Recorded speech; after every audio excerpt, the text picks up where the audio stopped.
Okay, if you've made it to this video, you already know the deal. I'm going to start with some good news because I'm looking on the bright side of things because there's some really bad news coming. And that good news is Avatar: The Last Airbender, the live-action adaptation that was going to be on Netflix, is still happening. Netflix is still planning to go ahead with it. There's still a team working on it diligently, I'm assuming, maybe from home currently. We're not really privy to too many of those details, but it's still happening. The bad news, the people that you want to work on it aren't. At least not anymore. 2 years ago, Netflix announced that the original creators of the Avatar: The Last Airbender cartoon, the beloved classic, the cult classic that aired between 2005 and 2008 on Nickelodeon, were coming to work on the live-action adaptation for Netflix. And obviously we've had a live-action adaptation in the past. M. Night Shyamalan produced a film of Book 1, and it didn't work out too well.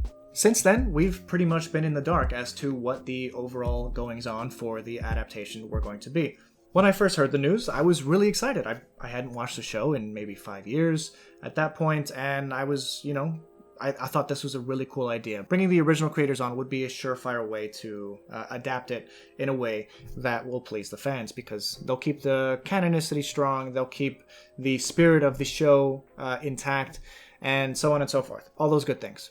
Today it was announced on Dante DiMartino's blog that they are no longer working on it. And this sucks, because literally on my lunch break today, I was writing a really lengthy script for an upcoming Avatar: The Last Airbender and Legend of Korra video. I'm not going to tease what that is, just in case it doesn't come to fruition.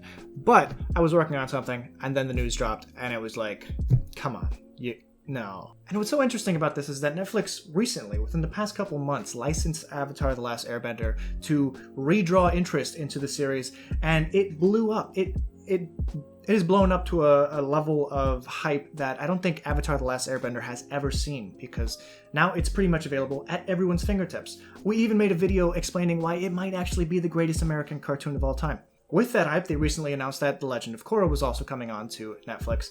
In my opinion, Netflix did this so that they can drum up anticipation for their upcoming live-action remake. But what was fascinating upon rewatching the series, not once, but actually twice, I realized, how do you make this in live action? So my anticipation kind of waned a little bit after rewatching the show, because it just didn't seem like a feasible thing to even want in live action. You're not going to get the silliness of the characters. They're, 12 to 15 years old. You're not going to get that in a live action series, or at least you're not going to have as much fun with it as you did in the cartoon. So I was very curious as to how they were going to adapt that aspect of it, the silliness, the playfulness. Let's just break down what Dante DiMartino said in his letter to Avatar: The Last Airbender fans. Many of you have been asking me for updates about the Avatar live-action Netflix series. I can finally tell you that I am no longer involved with the project. In June of this year, so 2 months ago, after 2 years of development work, Bryan, Konietzko, and I made the difficult decision to leave the production. And Bryan has also left a note for his fans. We're going to get to that in a sec. When Bryan and I signed onto the project in 2018, we were hired as executive producers and showrunners, which is, as top as it gets when it comes to making a television series. In a joint announcement for the series, Netflix said that it was committed to honoring our vision for this retelling and to supporting us on creating the series. Now here he's actually insinuating that this is what didn't happen, even though Netflix promised that it would. And we expressed how excited we were for the opportunity to be at the helm. Unfortunately, things did not go as we had planned, or as we had hoped. So yeah, this goes to show that they weren't getting what they wanted from the series. It was basically being taken from them. Look, things happen. Productions are challenging. Unforeseen events arise. Plans have to change. And when those things have happened at other points during my career, I try to be like an air nomad and adapt. I do my best to go with the flow no matter what obstacle is put in my way. But even an air nomad knows when it's time to cut their losses and move on. I do like that he's kind of throwing little Avatar: The Last Airbender Easter eggs, or not even Easter eggs, references into his work, like he talks about Iron next. But at this point in the letter, he's actually kind of sounding a little bit like it's a breakup. He's trying to not put all the blame on Netflix, but the overall intent of the letter seems to place blame at Netflix's feet. I started to reevaluate what is truly important in my life and what I wanted to do with what's left of it. I took some advice from Uncle Iroh. I looked inward and started asking myself the big question: who are you and what do you want? That was a terrible Uncle Iroh accent, I'm sorry. I also sought wisdom from Stoic philosophers who were big on differentiating between what is within our control and what isn't. I realized I couldn't control the creative direction of the series, but I could control how I responded. So, I chose to leave the project. It was the hardest professional decision I've ever had to make, and certainly not one that I took lightly, but it was necessary for my happiness and creative integrity. So, he wasn't happy with whatever was happening with the Netflix series. The creator of the show. This is his baby. Even though Bryan Konietzko is also listed, he's the second one billed. Michael Dante DiMartino is most likely, I might be getting this wrong, but I think it's his baby at the end of the day. So to hear him say that he was sacrificing his creative integrity by staying on the project, it makes sense for him to leave a project that he's been working on for almost 2 decades, I should say.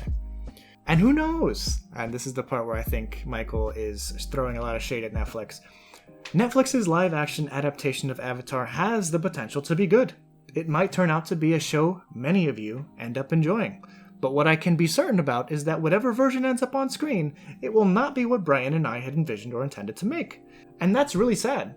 And I think Netflix realizes their mistake now because seemingly nobody wants anything to do with this project if you've been on the interweb since this news has dropped. I also want to be clear that this doesn't mean the end of my involvement in the Avatar universe. These stories and characters are important to me, and the renewed interest and excitement in Avatar and Korra has been inspiring to see. And I believe it when he says that he isn't done with the Avatar universe. I think he's going to continue working on building out the Avatar universe and the mythos and history therein, and I'm very much looking forward to it because I've been dabbling in some of the extra material, some extra canonical material that has recently come out. Obviously, we know that Avatar: The Last Airbender comics are coming out that follow the story of Aang and Team Avatar after the series ends. There's a number of graphic novels collected that explain what happens next. The same thing goes for The Legend of Korra. And very recently, author F.C. Yee has written 2 books on Avatar Kyoshi, which I listened to literally twice. I finished the second one, and I started listening to, I think it was the 6th book in the Chronicles of Narnia, and I was like, I can't get Avatar Kyoshi out of my head. So I went back to listen to the first book, and I listened to the second book again very recently. They're very good. If you want to check them out on Audible, I'll leave a link in the description so that you can get a free audiobook with a 30-day free subscription to Audible. If you're interested, if you have a Prime membership, you actually get 2 free books. So you can get the first and second ones.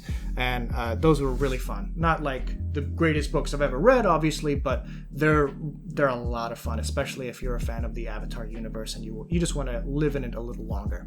Definitely give those a try. Those were overseen by Michael Dante DiMartino, and they're fantastic. So he is not giving up on this universe. Writing this letter has left me with a very heavy heart. I know many of you will be disappointed and frustrated by this news. I get it. I share your disappointment and frustration. I also recognize this creative setback is small compared to the problems we're all facing as a society right now. Yeah, but you know what? This is adding on to the problems we're facing in 2020, and I'm sick of it. I'm sick of 2020. No more. Thankfully, Iroh offered some wisdom for that too. Sometimes life is like this dark tunnel. You can't always see the light at the end of the tunnel, but if you just keep moving, you will come to a better place. May we all keep moving and come to a better place. Thanks for reading and for your continued enthusiasm for the Avatar universe. With gratitude, Michael Dante DiMartino. And honestly, my heart goes out to him. I feel bad for the guy. And let's just really quickly go ahead and read Bryan Konietzko, the second producer on the series.